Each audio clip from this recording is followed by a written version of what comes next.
What is going on, guys? It is Trifecta J here with the offseason. Finally, it is here of my Falcons franchise. I streamed this about a week ago, and now this is the edited version of it. We'll go through a recap of the season, free agency, the draft, and then some of the other moves I have made. But if you want to watch the full offseason, it is up on my channel. It is, I believe, 3 parts. They're pretty long, so it is a pretty long stream. It was my first stream I've ever done, so the quality of my voice isn't that great, but it's hopefully something I can continue to prove on in the future. But this was not necessarily a disappointing year, but our team just seemed to be very inconsistent at times. Some games we would just have a bunch of sacks, or some games like we go on a couple of losing streaks or winning streaks. We lose 4, then we go on to win 3 and lose our final 5. After that 4-game winning streak, I felt really good about our chances to make the playoffs, but it really hurt us, that last thing, or the last 5-game losing streak. But the only thing, it was against very, very talented teams, so that is the only thing to keep in mind. But now a look at the playoffs, as it is Chargers, Steelers, and Cowboys, Seahawks in the AFC and NFC conference championships. In the Super Bowl ended up being the Seahawks and the Chargers. So the Seahawks are in the Super Bowl once again, and the Seahawks would go on to beat the Chargers pretty badly in somewhat of a blowout fashion, winning by 21 points. They ended up not throwing the ball very much, pretty much what they normally do. Marshawn Lynch had a great game. Robert Turbin added his own touchdown, but the Seahawks are back-to-back Super Bowl champions. So looking at some of the retired players, D'Angelo Williams, a divisional player, retired. Michael Vick, a former Falcon, retired. And OC and Matt Bryant both retired. So OC was not a guy I planned to bring back, but Matt Bryant was. I planned on signing him maybe to a 1-year deal, but he had gotten older, so I completely understand him retiring. Now looking at our free agents, we had a lot of players to re-sign, but not a lot of players that I was really interested in re-signing. TJ Yates played okay in his 1 appearance this year, but he was not interested in that contract. Jaquiz Rogers actually did not play at all this year, so we would go ahead and end negotiations. Patrick DeMarco, our fullback, I thought he played pretty well as a nice blocker and actually caught a couple of nice passes, but he would go ahead and test free agency. Both of our receivers, Eric Weems has reached 30, and Drew Davis I just was not confident in when he was playing. I wanted to get a lot younger at our receiver spot. Corey Bierman, he also didn't play. I'm not a fan of his. As a Falcons fan, I do not like him at all. Corey Peters, a backup defensive tackle, didn't play that much, but I was interested in bringing him back. However, he was not interested in that deal. Josh Kadu, who we signed midway through the season as a depth guy, we would go ahead and cut negotiations with him. Harlan Gunn, a backup guard. I felt like we could either get a better one or maybe re-sign him. Cliff Matthews, a guy I put on IR early in the season, I believe right after preseason. We offered that contract, but he was not interested. And Tone Smith wanted a lot of money for the talent that I felt he was. I felt like we could get a speed guy to really fill his role. We would offer him a contract, but he was not interested. Bear Pasco, a blocking tight end who I wanted to bring back. I wanted to get a receiving tight end in free agency, but Pasco was not interested in that. But I was still interested in bringing him back. McLean, I was not interested in. I did not think he played very well. Javier Arenas did not play very well and did not play a whole ton. Josh Wilson wanted a 1-year deal. I lowballed him a little bit by not a ton. He was not interested in that, however. And then Sean Witherspoon, I was interested in, but he wanted a lot of money. I offered him 4.2 over 3 years, and he would not want that deal either. So with Dwight Lowry as our last player, right now we have not re-signed any of our players. Lowry, I thought, played okay. He wasn't great. He eventually got benched, and we would not re-sign him, so we did not re-sign a single player. But now moving ahead to unrestricted free agency, Patrick DeMarco was a guy, like I said, I wanted to re-sign, so we sent him an offer. Looking at some of the receivers, I wanted to get maybe a number 2 or a slot receiver to pair with Julio Jones, as a lot of our receivers are over 30, and then we lost a couple. A receiving tight end was also a very important thing for me to get, as I felt like that really hindered our offense. Jordan Cameron, I looked at signing, but he was incredibly expensive. I did not want to get into a bidding war. Bear Pasco, like I said, he's a blocking tight end that I really wanted to bring back. I thought he played okay. Really, I do not want him to be a receiver anymore. That was something he had to do this year, as I did not trust Levine Toilolo. Leonard Hankerson, the Falcons signed him in real life. I offered him a 1-year contract. I feel like he could add some nice receiver depth. Finally, the receiving tight end that I was looking at is Larry Donnell. Pretty much a 1-year wonder, but at an 82 overall, he could definitely be a very nice receiver for us. Byron Maxwell. I wanted to get another corner to pair with Desmond Trufant. He would make an excellent guy to pair with him. Nice size, can really press, and a just great overall corner. Patrick DeMarco would accept his contract offer. And then Malcolm Smith. I wanted to get a right outside linebacker to either put him at left outside linebacker or bar 2, as we needed one more outside linebacker, as I was not comfortable with Prince Shimbo continuing playing there. Pascal, Malcolm Smith, and Donnell all accept their contracts, so that was very nice to see. But it was at this point we made the decision to release Steven Jackson. The final free agents, we got Byron Maxwell. I offered Prince Amukamara a contract along with Bruce Irvin. Neither of them accepted, but Leonard Hankerson did. So Amukamara goes to the Rams. But Steven Jackson, he's gotten older. His speed had already decreased into the 70s. That was not something I really wanted to bring back. He was also pretty expensive. So I just decided to release him, and I wanted to get Devontae Freeman some more carries. And I was also looking to add another running back through the draft to pair with Devontae Freeman. But looking at the top of the board, Montrell Brady was the Heisman winner at linebacker out of Miami. And Jermichael Pruitt was one guy that we really wanted to get. He's a right defensive end, a major hole, especially without OC. He has some nice speed, got some pass rushing moves, and can shed blocks. So that is definitely a very good guy to look at. So now Uluzi Coley, I was looking for a speed back to pair with Devontae Freeman, a home run hitter, if you will. And he looked to be pretty good with A speed, A acceleration.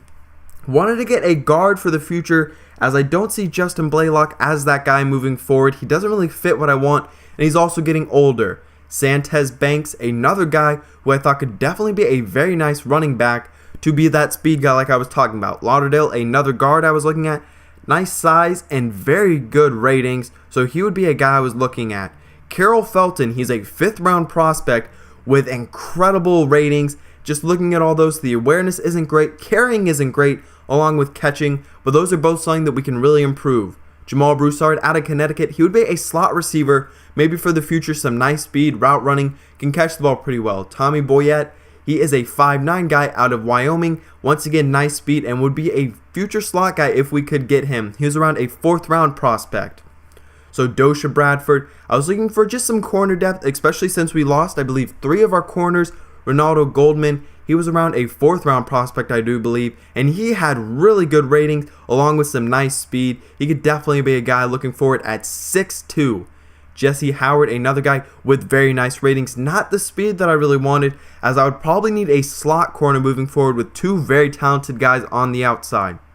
With Matt Bryant retiring, you looked at Darren Kenny and Daryl Gonzalez. Both of them looked to be undrafted players. And then back to the top of the board as a guy with our 8th pick was Devontae Farrell. He was a outside linebacker who was a pass rusher that I could move to right end, along with Mark Priester. A speed, A acceleration, some nice moves, and just looked to be a very good prospect. I would be happy with any of these 3 top guys. A little more of Jermichael Pruitt. Looking at play rec, an F right there, so that is not great. Hopefully that could be something that we could improve. Not the most expensive thing to improve if we were to get him. Priester, a 6'4", like I said, pass rusher. And now let's go ahead and move into the draft. The Jaguars have the number 1 overall pick in the draft, and it'll be interesting to see who they pick. They had a couple of nice free agency signings, and they go with a middle linebacker. I don't know if a middle linebacker has ever gone 1st overall, but Devontae Farrell goes 2nd overall to the Arizona Cardinals. A nice fit for them in their 3-4 scheme. And then Priester goes 6th to the Texans. So our 2 guys are off the board. And I thought about trading up here, but I decided not to. I didn't think it was worth really what I would have to give up to move 1 spot. But if the Raiders did pick Jermichael Pruitt, who we would go ahead and end up picking, we pretty much would have been screwed out of all of our top prospects that we were really looking at and had any idea what their abilities were. But he would be our 1st round pick at number 8. Tell me if this sounds familiar. The 6 and 10 Falcons picking at number 8. The Heisman winner at number 10 goes to the Carolina Panthers, as well as the Rams pick a quarterback a defensive tackle and cornerback in the first round as the Saints would trade up. And now moving ahead to our second round pick, as at this point a lot of the players I had scouted that were around a second round grade had already been picked. So we decided to trade out, and I thought about it, and probably wasn't the greatest idea to take a second round pick next year. Probably should have taken one this year or try to get a first round for next year. But nonetheless, we would move ahead to the third round after a lot of corners had been picked at this point. But the number one overall prospect was still on the board. I did not know a whole ton about him. Actually, I knew next to nothing. 5'11", 207 running back. Could be a nice guy to pair. And it's hard to pass up the number one overall prospect in the third round. We would go ahead and pick him. Darren Hankerson. He was the left guard that I was looking at. He was very talented, but the Bears would select him. Now into the fourth round, and at this point we have a lot of positions that we need to fill, and we would end up going to look at a wide receiver in Artis Payne, a 6'4" speedster out of TCU, could maybe be a potential number 2 receiver moving forward. In the fourth round, we ended up picking another running back. This was completely on accident. I forgot to pause the clock, so I was looking through everything, and we ended up with Carol Felton. So another running back. That's 2 in our first 4 picks. So that is something to keep an eye on. Ronaldo Goldman. I wanted depth at corner. We had 3 talented ones, but not much else. And then Tremaine Ladrum. I wanted a little more young depth at defensive tackle with a couple of older players in Soliai and Tyson Jackson. It was nice to get that. And then our final pick is Dosha Bradford in the 7th round, a speedster at 6'2" at the cornerback position. And we had one more pick, but I decided to trade it away. I didn't know much about the rest of the players on the board, and I just didn't feel like it was worth taking that pick. And then we get a 6th round next year, so that would take us through the draft. Jermichael Pruitt was our first pick. He ends up being an 82 overall. Artis Payne was a 59. Initially, I was very disappointed with that. He had some nice speed at around a 90, and it just turned out to be not the greatest pick, but his catching and I believe spectacular catching are pretty good, so it shouldn't be that difficult to improve. Jermichael Pruitt, like I said, he looks to be a complete stud. Great pass rushing moves, can get off blocks, and has the speed I look for as a right end. Quayshawn McClendon, not as fast as I would have hoped. He ends up with an 87 speed, but overall very talented. The carrying does worry me. Artis Payne, like I said, the catching is okay. The spectacular catching is okay. Catch in traffic, route running, and release are all very questionable. He is very raw. Ronaldo Goldman, he is a 6'2" corner, and I'm not sure if you'll see, yeah, right there, an 83 strength. So he looks to be a complete stud on the outside, but he might be looked to move to the inside. Does not have that elite speed that I would want in my slot guy. But Carol Felton, he was a guy that I accidentally picked, and he might, and this might be true, I don't really know, he might be the best player I picked in this draft. He has superstar potential, so he could really get his ratings going up, and he's already a very high overall. But Dosha Bradford is very quick, and at 6'2", he could be that slot guy that we're looking for to guard those quick receivers. But now we did sign some players to fill out our roster. O'Brien Schofield to a 1-year deal. Tommy Boyette, who ended up going undrafted, a nice slot receiver. And Markeith Holland, a 6'3" receiver with incredible speed, along with Myron Mims and Connor Shaw to compete for that final quarterback spot. Both similar in their athletic ability, but Myron Mims has a huge arm and not great accuracy compared to Shaw, who's very good accuracy-wise, but not the biggest arm. Overall, I felt like we met a lot of our needs. There are definitely some issues still on this team. One of the biggest one to me is wide receiver. What do we do with that number 2 spot? Is Roddy White's ratings. I didn't show he is now around a 78 speed, so it'll be very hard for him to get off the line. That'll be definitely something to keep an eye on. But I'm planning on doing the edited preseason, going through all the highlights and all of the new players, and I should have that up pretty soon, hopefully. It's a lot of games and a lot of editing to do, but maybe in 3 or 4 days is when I would look to see that up. But this was a very successful offseason. We've met a lot of our needs, got a lot of the positions filled out that we wanted to, and now have some nice competition in the preseason. But I hope you did enjoy. Please leave a like if you did. Leave your comments on what happened in the offseason, who we picked, who we signed, and some of the undrafted players maybe. But like I said, I hope you did enjoy. I will see you in the preseason, 'cause I'm out.